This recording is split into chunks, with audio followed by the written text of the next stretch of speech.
Alhamdulillahi Rabbil Alamin. Alhamdulillahilladzi anzala as-sakinata fi qulubil mu'minin liyazdadu imanan ma'a imanihim. Ashhadu an la ilaha illallah wahdahu la syarikalah wa ashhadu anna Muhammadan abduhu wa rasuluhu la nabiyya ba'dah. Allahumma salli wa sallim ala rasulillahil karim Sayyidina wa syafi'ina wa maulana Muhammadin sallallahu alaihi wasallam wa ala alihi wa ashabihi wa man tabi'ahum bi ihsanin ila yaumiddin. Faya ibadallah, uzikum wa nafsi bitaqwallah faqad fazal muttaqun. Faqala Allah ta'ala fil Qur'anil Karim, a'udzu billahi minasy syaithanir rajim. Bismillahirrahmanirrahim. Ya ayyuhalladzina amanu taqullaha haqqa tuqatih wa la tamutunna illa wa antum muslimun. Shadaqallahul azim wa shadaqa rasuluhul karim. Amma ba'd. Alhamdulillah, segala puji dan syukur kita panjatkan kepada Allah Subhanahu wa ta'ala yang pada kesempatan hari Jumat ini Allah lembutkan hati kita, Allah ringankan langkah kita, Allah berikan kesempatan kepada kita untuk menunaikan sholat Jumat berjamaah. Semoga setiap langkah kita menuju ke masjid ini menjadi wasilah Allah hapuskan setiap dosa-dosa kita.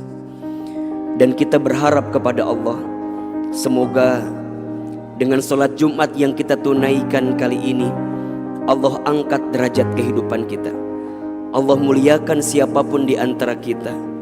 Dan jika ada di antara hadirin sekalian yang sedang punya masalah, sedang punya persoalan, semoga Allah tunjukkan jalan keluar terbaik atas setiap persoalan yang sedang kita hadapi.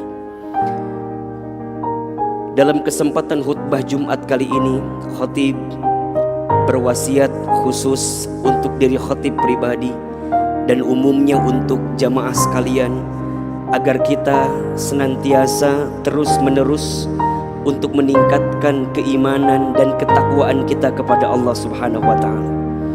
Karena sungguh, siapa orang yang paling mulia di hadapan Allah?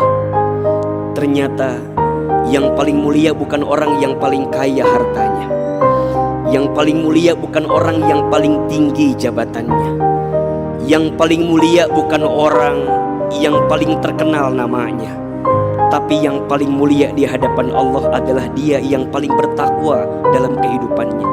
Sebagaimana Allah berfirman, a'udzubillahi minasyaitonir rajim, inna akramakum indallahi atqakum. Sesungguhnya yang paling mulia di antara kamu sekalian adalah orang yang bertakwa dalam kehidupan. Semoga setelah sholat Jumat kali ini kita menjadi pribadi yang semakin bertakwa di hadapan Allah Subhanahu wa ta'ala, sehingga pada akhirnya kelak saat kita kembali kepada Allah, kita membawa bekal ketakwaan kita sebagai bekal terbaik untuk berjumpa dengan Allah Subhanahu wa ta'ala. Amin ya rabbal alamin. Hadirin jamaah sholat Jumat yang dicintai Allah Subhanahu wa ta'ala, setiap kita pasti ingin hidupnya selamat. Dan ketika dia selamat, dia ingin selamatnya bukan hanya di dunia, tapi juga dia selamat sampai ke surganya Allah Subhanahu wa ta'ala. Diriwayatkan dalam hadis riwayat At-Tirmidzi dari sahabat mulia Abdullah bin Salam radhiyallahu anhu, ada 4 sikap atau ada 4 amalan yang akan membuat kita masuk ke dalam surga dengan selamat. Ada 4 amalan, ada 4 sikap yang jika kita lakukan dengan izin Allah akan mengantarkan kita masuk surga dengan selamat. Apa di antara 4 sikap itu? Yang pertama, kata Nabi, afsus salam, tebarkan salam. Jadilah orang yang senantiasa menghadirkan keselamatan kepada siapapun. Lisannya terjaga, pikirannya baik sangka, tidak sinis, tidak pesimis, tidak suka memponis. Kenapa? Iya, karena kehadirannya menjadi sumber keselamatan bagi siapapun. Ketika dia menatap setiap orang, dia menatap dengan penuh rahmat kasih sayang. Ketika dia bergaul dalam kehidupan, maka dia pastikan dirinya menjadi sumber keselamatan bagi orang lain. Ketika dia bicara, sangat hati-hati. Kenapa? Karena khawatir menyinggung perasaan orang lain. Ketika dia bersikap, sikapnya sangat hati-hati. Kenapa? Karena dia khawatir dari sikapnya menyinggung perasaan orang lain. Maka hadirin yang dirahmati Allah Subhanahu wa ta'ala, kata Nabi ada satu golongan yang disebut dengan muflis. Apa itu muflis? Muflis itu artinya orang yang bangkrut. Siapa orang yang bangkrut itu? Ternyata orang yang bangkrut itu adalah dia yang ketika hari kiamat dia membawa pahala sholatnya, membawa pahala puasanya, membawa pahala baca Qur'annya, tapi di saat yang bersamaan ada orang yang mengadu kepada Allah tentang apa? Kezolimannya, tentang apa? Kesalahannya, tentang apa? Dia pernah bermuamalah tapi kemudian menipu orang lain. Dia pernah bermasyarakat tapi bicaranya menyinggung orang lain. Maka apa yang terjadi? Orang ini mengadu kepada Allah, ya Allah, terima pahala puasanya, terima pahala sholatnya, terima pahala baca Qur'annya. Iya, tapi berikan kepada saya. Kenapa? Karena selama hidup dia pernah menyakiti hati saya. Selama hidup dia pernah menyinggung perasaan saya. Sampai apa yang terjadi? Semua pahala kebaikannya diberikan kepada orang yang dizoliminya. Kalau habis pahalanya, apa yang terjadi? Maka dosa orang yang dizoliminya tadi dipindahkan kepada orang yang menzoliminya. Pentingnya kita afsus salam, tebarkan keselamatan kepada siapapun. Saat bertetangga, jadilah tetangga yang menyelamatkan orang lain. Saat kita di perusahaan menjadi atasan, jadilah pemimpin yang menyelamatkan anak-anak di bawah kita. Saat kita berada di bawah, jadilah seorang karyawan yang menyelamatkan pimpinannya, saling menyelamatkan di antaranya. Dan itulah sosok muslim yang baik. Seorang muslim yang baik itu keberadaannya memberikan keselamatan kepada siapapun. Dan Nabi memerintahkan kepada kita, jika ingin masuk surga dengan selamat, afsus salam, tebarkan salam. Yang kedua, wa'at'imut ta'am, dan berilah makan. Allahu Akbar. Pribadi yang gemar memberi, gemar berbagi, maka dia akan dimuliakan dalam hidupnya. Ternyata sedekah itu meringankan sakaratul maut. Sedekah itu melapangkan alam kubur. Sedekah itu menerangi cahaya kubur.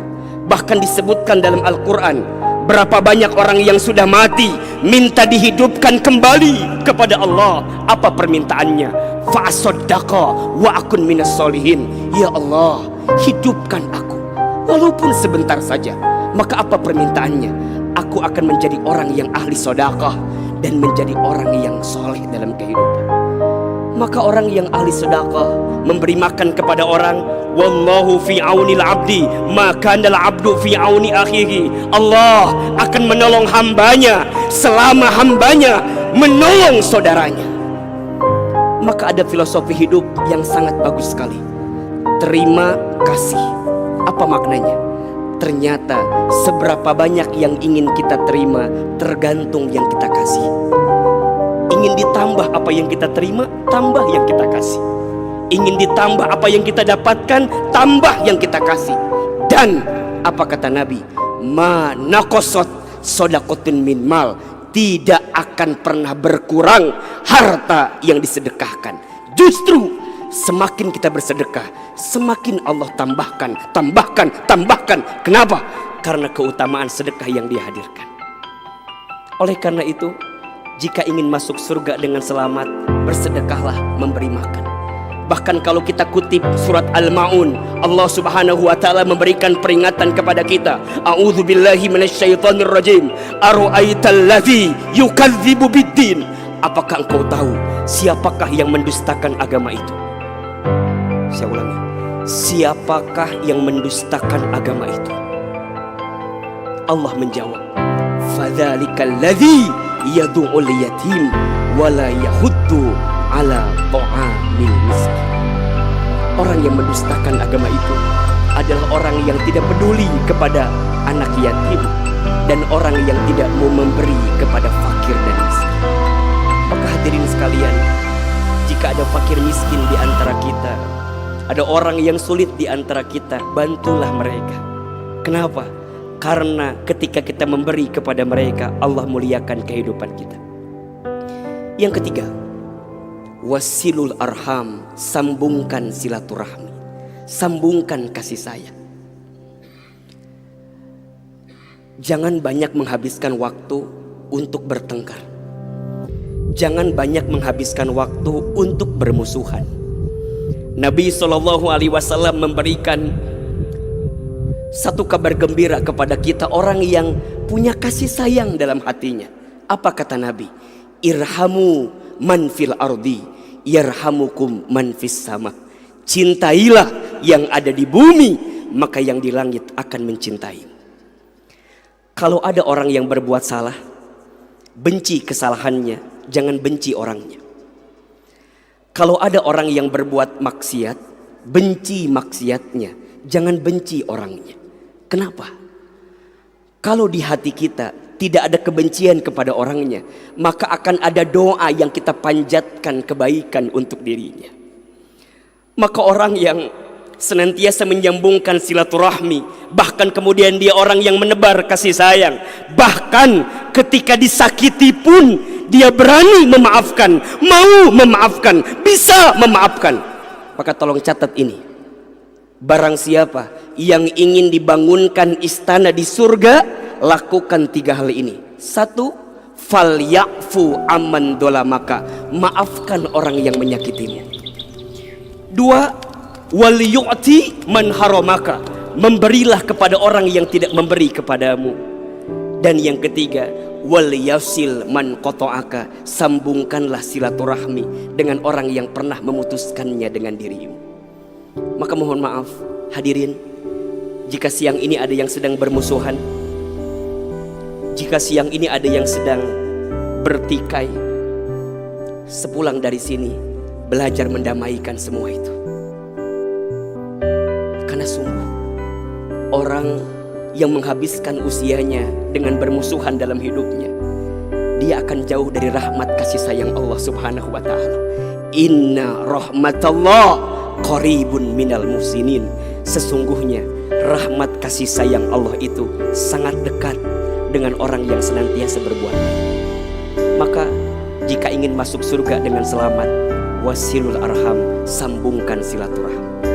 Dan yang keempat, wasollu billail wan nasu niyam, solatlah di waktu malam ketika banyak orang tertidur. Tadkhulul jannata bisalam, niscaya engkau akan masuk surga dengan selamat. Hadirin yang dirahmati Allah, jika ada di antara kita yang sedang sulit, sholat tahajudlah. Jika ada di antara kita yang sedang susah, sholat tahajudlah. Jika ada di antara kita yang sedang punya keinginan, punya harapan, sholat tahajudlah. Kenapa? Iya, karena sholat tahajud itu sholat yang akan mengantarkan kemuliaan kepada setiap orang. Surat Al-Isra ayat 79, Allah berfirman, a'udzubillahi minasyaitonir rajim, wa minal laili, dan di waktu sebagian malam, fatahajjad bihi, maka bangunlah, dirikan salat tahajud, nafilatan laka, niscaya itu akan Allah tambahkan untuk dirimu. Apa? Asa ayyab asaka rabbuka maqamam mahmuda, Allah akan mengangkat orang yang ahli tahajud tadi maqamam mahmuda, ke tempat yang paling mulia. Di setiap sepertiga malam Allah turun ke muka bumi, kemudian Allah mengunjungi hambanya. Allah melihat mana hambaku yang sholat tahajud. Jika mereka banyak dosa, mereka minta ampun kepada Allah, maka Allah ampuni dosanya. Jika mereka sedang sulit, mereka minta kepada Allah, ya Allah, berikan kemudahan di balik kesulitanku, maka Allah mudahkan kesulitannya. Siapa yang punya harapan, punya keinginan bangun sholat tahajud, maka Allah akan ringankan, lapangkan apa yang menjadi kemudahan dalam hidupnya. 4 amalan yang akan mengantarkan kita masuk surga dengan selamat. Kalau masuk surga aja selamat, apalagi di dunia. 1. Afsus salam, tebarkan salam. 2. Wa'at'imut ta'am, berilah makan. Wasilul arham, sambungkan silaturahmi.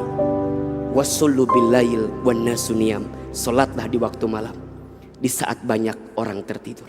Barakallahu li wa lakum fil Qur'anil Karim. Wa nafa'ani wa iyyakum bima fihi minal ayati wa dzikril hakim. Aqulu qawli hadza fastaghfiru innahu huwal ghafurur rahim.